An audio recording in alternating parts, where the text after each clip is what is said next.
ગુજરાત સરકારના મંત્રી બચુ ખાબડ છે તેમની મુશ્કેલીઓ ઓછું થવાનું નામ નથી લઈ રહી, કેમ કે સરકારના મહત્વના 3 કાર્યક્રમમાં તે બાકાત થયા. તેમના પુત્રોના જામીન પણ આજે રદ થયા અને વધુ એક માઠા સમાચાર મંત્રીના માટે આવ્યા છે, કેમ કે ધારાસભ્ય રાજ્યપાલને મળ્યા છે અને તેમણે મંત્રીને પદ પરથી દૂર કરવાની વાત કરવી છે. કયા ધારાસભ્ય મળ્યા છે, શું રજૂઆત છે, તેને લઈને વાત કરવી છે.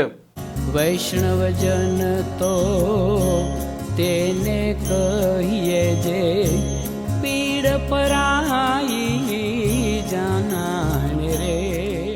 નમસ્કાર, આપ જોઈ રહ્યા છો નવજીવન ન્યૂઝ અને હું છું આપની સાથે તોફિક ગાંચી.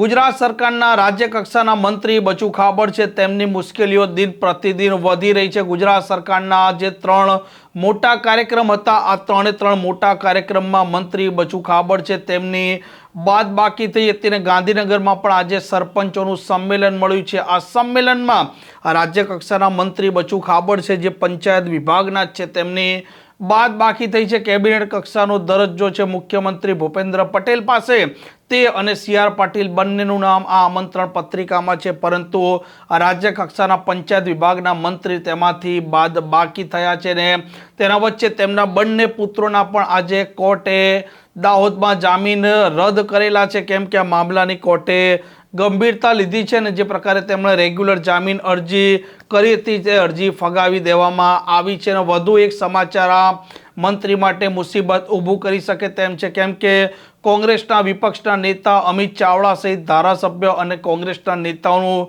ડેલિગેશન પહોંચ્યું હતું રાજ્યપાલના પાસે અને તેમણે માંગણી કરી છે કે મંત્રીપદના શપથ પણ તમે લેવડાવ્યા હતા અને મંત્રી પોતે ભ્રષ્ટાચારમાં લિપ્ત છે, તેમના પુત્રો લિપ્ત છે, તે કારણસર તે નૈતિક ધોરણે રાજીનામું નથી આપતા, સરકારની કોઈ ઈચ્છા શક્તિ નથી, તેથી તેમને પદ પરથી દૂર કરો.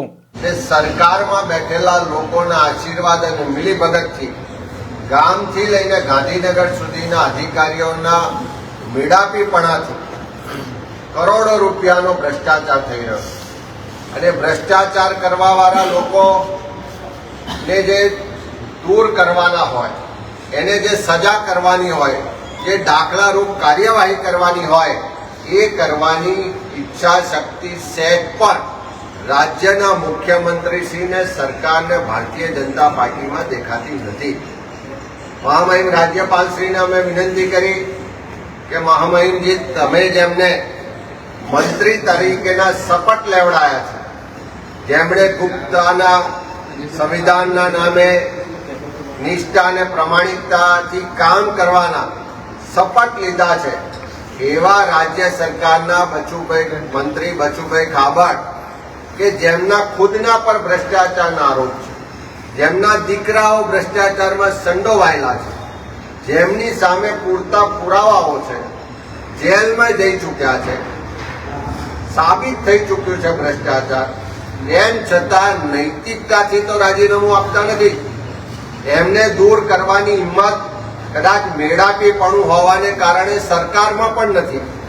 તો મહામહિમ તરીકે તમે જેમને શપથ લેવડાયા છે એવા મંત્રી શ્રી બચુભાઈ ખાબડ ભ્રષ્ટાચારી છે, એમને તાત્કાલિક એમના પદ પરથી દૂર કરવા માટેની કાર્યવાહી કરવા માટે અમે રાજ્યપાલશ્રીને વિનંતી કરી છે.